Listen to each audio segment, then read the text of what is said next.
Good afternoon, everybody. Hopefully, you're having a wonderful end to your Thursday. I know I am. So, seeing what happened in London drugs earlier today, they might not be having the best day. But let's get into this. I got a good one for you today from the Canada Press. Hackers release corporate data stolen from London drugs company says. So I did a couple of videos on this before about London drugs, how they were hacked earlier on this year and they had to close all 79 of their stores. And it sounded like everything was all good, that they didn't get anything. Well, apparently that wasn't particularly the case. But let's get into it. Richmond, BC retailer London Drugs says cybercriminals who stole files from its corporate head office last month have released some of the data after they refused to pay a ransom. The Richmond, BC-based company says in a statement the files may contain some employee information deeply distressing. Well, I think that would be deeply distressing too if my personal information hit the dark web and anybody can use it.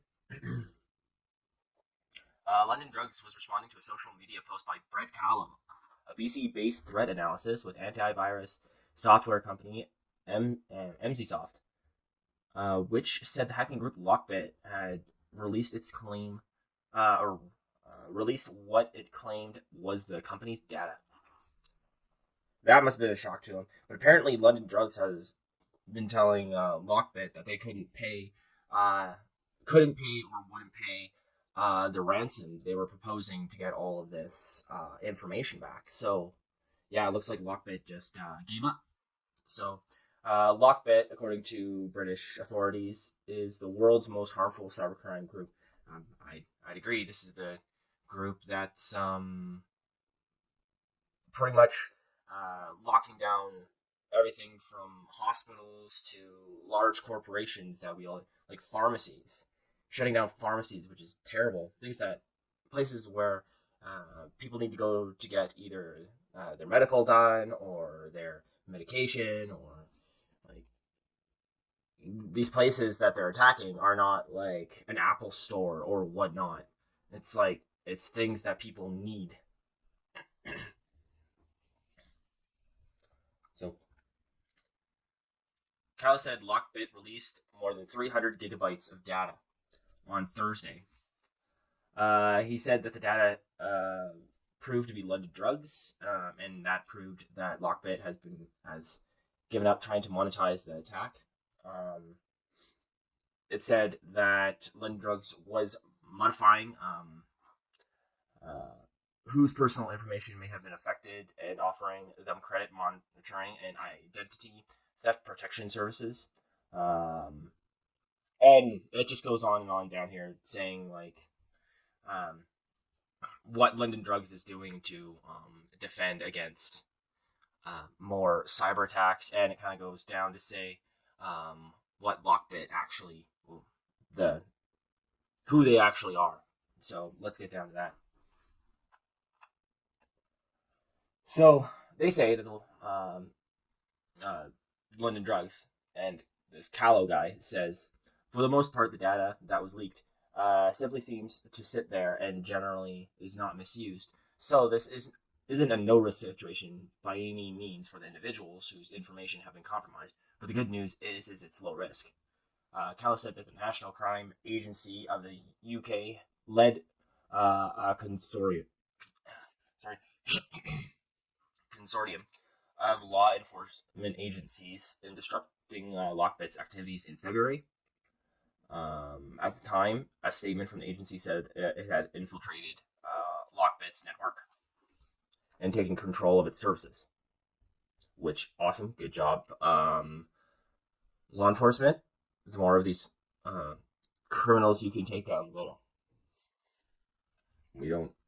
better. There's a special place in the afterlife for these people, and it's not good. It describes Lockbit as the world's most harmful cybercrime group, providing a global network of hackers with the tools they need to carry out attacks. So it also says the agency said that Lockbit has attempted to rebuild, but the group has been running at a limited capacity, and the global threat it poses is significantly reduced. Though they also say that they have a new leak site available to them, so I'm assuming that's where they dump all of their data if you don't pay. So wonderful. That was a joke. It's not wonderful. Other than that, it says it's very difficult for the police in Canada to pursue cyber criminals because they're outside of the country. A lot of them also are in Russia, which Russia doesn't have an extradite treaty with Canada, and they usually don't do that. Lockbit conducted 7,000 attacks on Canada since June of 2022 and last February. Actually, I'm not quite sure if that's just. It seems like that it's 7,000 attacks that Lockbit has done, not just to Canada. So sorry about that. They say the hardest hit countries in Canada were the UK, United States, France, Germany, and China. The UK agency said. So, some good news and some, fortunately, bad news for your Thursday night. Yes, there's a lot of employees' information that has been dumped, but at least we know that these criminals have been getting caught. So, and the group who's behind it has been shrinking and shrinking and shrinking. So, that's the silver lining. That's the good stuff to take away from this video and to take away from this article. If you like this video, if you could subscribe, that would be awesome. Let me know what you think about all this stuff in the comments below, and have a good day.